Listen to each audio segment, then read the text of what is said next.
So just a quick good evening and welcome once again for another app review on my channel. The last one we did was for WeDJ that you can see on the screen there, and we're sticking with that theme. We're going on to another DJ app. This time we're looking at edjing mix, however you pronounce it. It's another great app. There is some great functionality within this app, and this is the second time I've had to record this video because some of the music in the first one wasn't allowed to be used. And into the app we can see the edjing logo and that nice blue haze behind and a bit of a lined effect in the background. And then we move into the main screen and we can see the platters. I do like these platters. They are a little bit unique compared to other apps. It does show that almost slip mat like approach to the platters before anything's put on it. And of course the little Concorde style styluses on the decks. And we're going to go through and have a look at a few of the bits and a few of the functionality. We're going to do it all once. Obviously, there are two decks, but they are mirrored, so I'm not going to go down both sides. So we're going to go and load a track up. We're going to hit the little load button here on the left-hand deck. And we've got from here your music, your SoundCloud options, and Deezer as well if you have a Deezer account. We have tracks, we have playlists, we have my mixes, we have artists, we have albums, and we have folder. All options that you can look through. On this occasion, we're going to go to playlists and I'm going to go to YouTube for my YouTube friendly audio, so that we don't end up in a naughty position again where I'm not allowed to play anything on the channel. I'm going to pick Smooth Sailing to load up onto the left hand deck, and you can see the track, the vinyl come in and the needle drop onto the record. It's a nice little touch. Is it needed? I don't know really. We'll move the track forward so that we get to the beginning of the track there.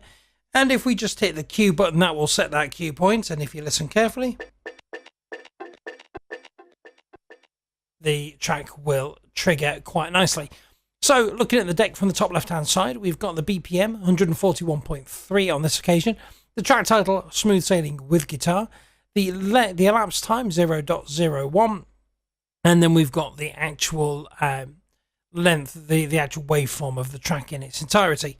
So if we hit the BPM, up on the screen pops the half speed, double speed, and then the tap button in the middle there, so you can tap out the BPM if it's not already worked it out. You've got an OK and a reset button there as well if you need it. Pitch brings up the pitch slider. A little bit of a unique design for this pitch slider compared to most apps. This is a horizontal pitch slider. Moving to the right will take you up in BPM. Moving to the left will take you down in BPM. So let's give that a quick try. And as you can see, it's quite detailed in its move. Obviously, as you deal with bigger BPMs, then the actual smoothness of it is a little bit more coarse rather than fine. And then as you reduce down, it goes the other way, of course. There are a few points in this app where a double tap to reset would be a nice function. It doesn't work here, but you do have a big reset button, so you can hit reset to take it back to 0. And just next to that, you've got that music note icon, which is the key control, the key lock functionality. We'll leave that on and hit that OK button as well. Takes you back to the screen you were on before. Beneath there, we've got our FX function, our loop, our EQ, and our hot cues. Underneath there, we've got the cue, the play, pause. And there we go. We'll take the track back to the cue point. There we go. We've got the sampler, which will bring up 2 banks worth of sample functions. And then in the middle, we've got the main volume control. We've got the Automix function, the sync function, and of course, the crossfader down there in the middle. So up to the top again, and we've got the record button in the center to allow you to record. We've got the little cog icon, which gives you the settings screen. So we'll go through a few of these settings and a couple of things that I like and don't like about this particular app with regards to the settings side. So we've got this very standard orange and black screen, orange, black and grey screen that's set up. But if you hit the skin button, there are a few other options in there. There is a diamond option, a metal option, a gold option, and a neon option. But you'll notice up in the top right hand side of each of those, it says by diamond, by metal, by gold, by neon. So it's an add-on. You have to pay for these extra bits. Into the audio settings, you've got your time display that you can toggle between remaining and elapsed. I very strongly believe that elapsed is the best functionality for me. Pitch interval at 30% at the moment, that can go from 0 to 100%. Automatic FX synchronization just gives you a bit of control over whether the loops, cues and seek are all in sync with the FX, or even the FX are all in sync with that side. Get it the right way around. Your split audio output is the same as you would normally expect on these apps, so it takes one to the left hand side, for example, to your headphones, the right hand side to your main output. Slip mode you can turn on and off from the settings menu. A little bit frustrating that this isn't anywhere else in the app. While you're using the app to DJ, there is no slip function button anywhere on the screen. It's either on or off from the settings menu or not at all. I think that's a bit of an oversight myself. I would like to see that on the actual screen of the app while you're using it. There are times when you want to use a loop with a slip function and then turn it off to use it without in quite quick succession, and this inhibits that. It stops that from happening. On to the Crossfader Curves. You bring up the panel there, and you can see there are quite a few different options with regards to the way that the crossfader works, how smooth or how harsh that is. You can't manually change it. There's no slider or anything like that. They are the preset functions, but I think they're pretty good. They cover quite a few bases there, so that's okay. Vinyl inertia initially set at 65%. You can change that from 0 to 100. And of course the starting speed of the vinyl, so when you hit that play button, is it going to come on straight away or is it going to have a slow build? That is entirely up to you. Into the library you have options to hide any cloud tracks that you use normally, and obviously into the Automix you can set all the functionality of that. Into mix fader, if you don't know what mix fader is, it's a small crossfader that activates via Bluetooth with the device, and you can use that to manually crossfade. They are an optional extra. You do have to buy that. And then the audio device settings gives options for audio input to allow you to use DVS functionality on the app. You can turn that on and off with the switch at the top there when you have a device plugged in. And then you can select which type of timecode you're going to use. So it does support the Serato and Tractor timecode vinyls, and normal audio vinyl as well if you want to throughput the audio to the unit. So we'll close out of that, and we will have a quick look through some of the other functionality, some of the pads, the FX, the loop, and so on. So let's get a track playing first of all.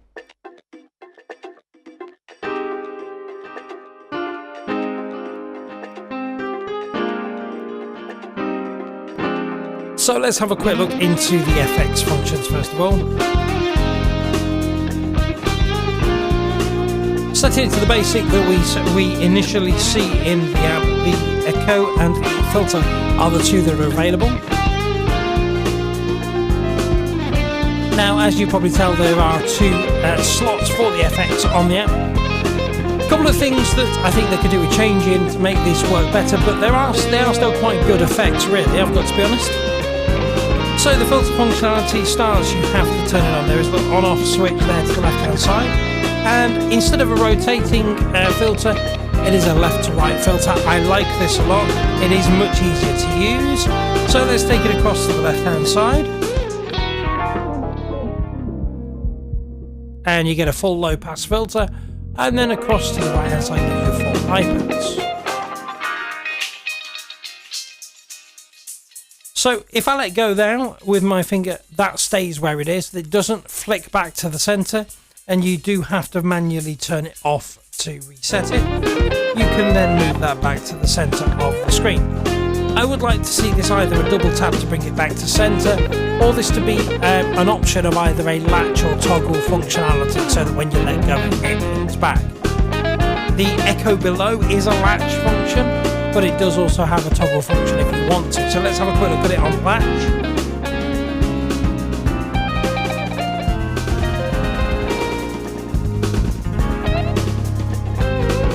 So you get your bars there in the centre, so you've got 2, 1, half and a quarter, but then also you can go up and down to move that slightly more finely as well.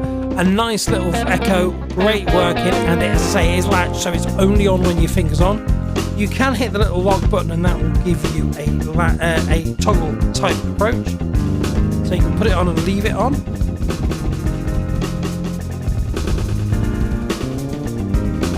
and then hit the toggle to turn it off again if you wish to do so. You can see the little arrows either side of the effect's name. You can use that to rotate through the other effects that are there. The reverse is as it says on the tin. Hit it, and it goes backwards. Hit it again, and it comes back to normal. And of course, your XY style flanger as well.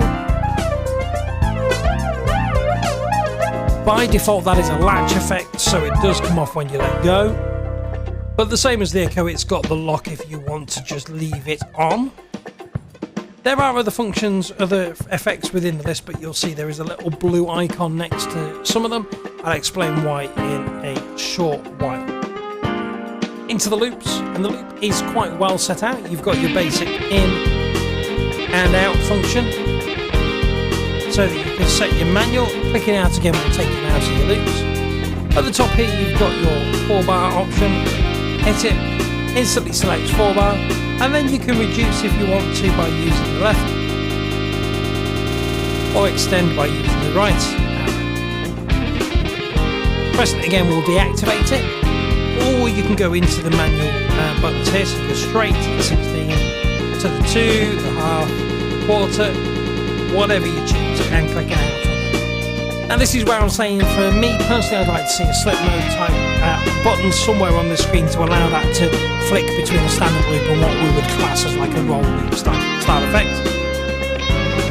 Into the EQ, and it's a very standard traditional EQ type setup. We've got a little meter there showing the actual track pre-fader, so before this particular volume fader. You can see it still moves up and down when you turn the main volume down. So it's a pre-fader level monitor. You've got your gain control down to 0 and up to +4. No double tap to get it back to 0, you have to manually move it. Whereas on the individual EQs, so the low, the mid and the high, you can double tap them to bring them back to 0. I would like to have seen that on the gain, so you double tap that back to 0 once you've changed tracks and so on. Onto the hot cues, 8 colour coded hot cues as you would expect in this day and age. Quite a common thing to see. Easily set, you can just press any one and it will set that point, and then to recall,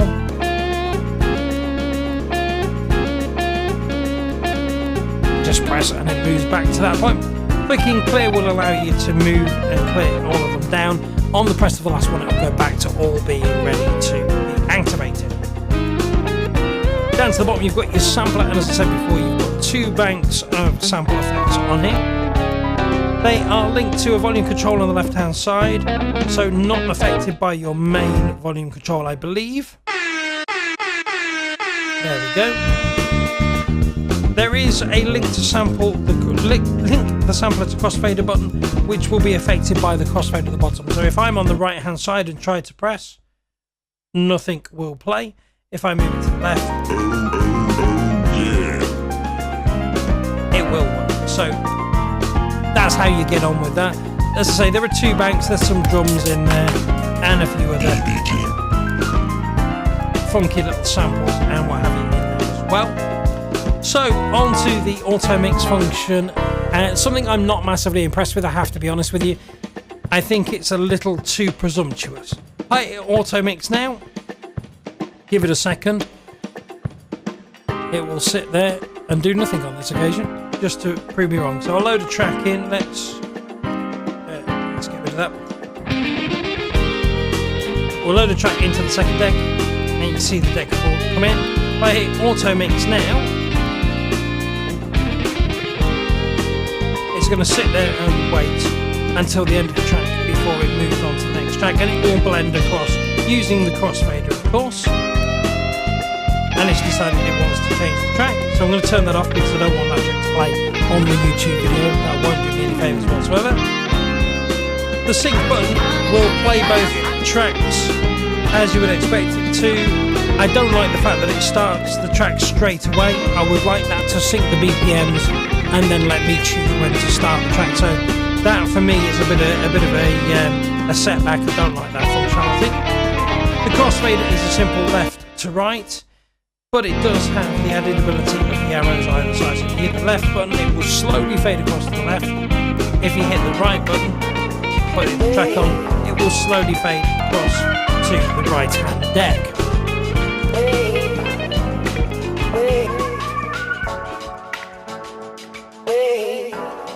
Nice and smooth, nicely done, but still I feel that there's a little bit better way of dealing with it. Up here on the top left hand side of the deck we can see that there is a plus and minus button. These are the pitch nudge controls. This is what I was saying they didn't have in the WeDJ app, but we do see them. So we can gently nudge forward, you can see the BPM going up, or we can nudge backwards. They are working on a almost a velocity type approach, in the sense that the longer you press it, the faster it will go. So it's good to give a little nudge and not necessarily take out the entire track too quickly.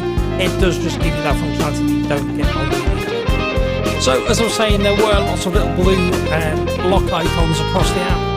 And when you press the headphone socket for the first time, you will see it does give you the reason why. A lot of the stuff is something you have to pay for. It's not included in the app. So we've got here, for example, the 11FX, the foreskins, and the pre-Q in the headphone functionality. I'm just going to turn it down in the background. The 11FX, the foreskins, and the pre-Q functionality all come at a price. At the moment it is on offer. This is the 23rd of September 2016. They are on offer at $8.49 in the UK. $16.49 is the normal price, and to be honest it was that price when I woke up this morning, so there has been a drop today. There are going to be offers on, I'm sure, over a period of time. As I say, there is Android versions of this as well. There's 4 different flavours. There's edjing 5, edjing Pro, edjing Pro LE, and edjing Scratch. They all offer slightly different functionality. It's good to go and have a look. The link to the Android app version is in the description, and also the link to this Apple version, the iOS version, is in the link in the bottom as well. If you've got any questions about the app or anything like that, please feel free to drop a message in the comments. Don't forget to like, subscribe, and share the video. It was always very helpful. And if there is an app you want me to review, or a piece of DJing software you want me to look at, then feel free to suggest as well. I do think I'm going to get a few more DJing related softwares done on this channel as time goes on. So that was my review of edjing. I do think it's a great app, but for me personally it's not going to replace WeDJ quite yet.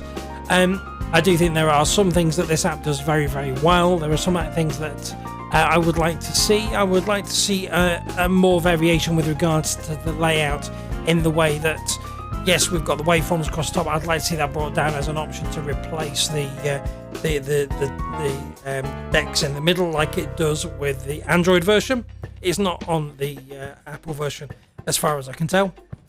And I would like to see a reduction in that price for the added extras.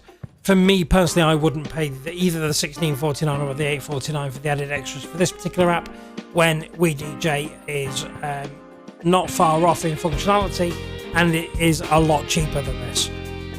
It's all down to personal preference though at the end of the day. So as I've said before, like, subscribe, rate, share, whatever you want to do. Enjoy and let me know what you think of this video, and I will speak to you all again soon. Thank you very much.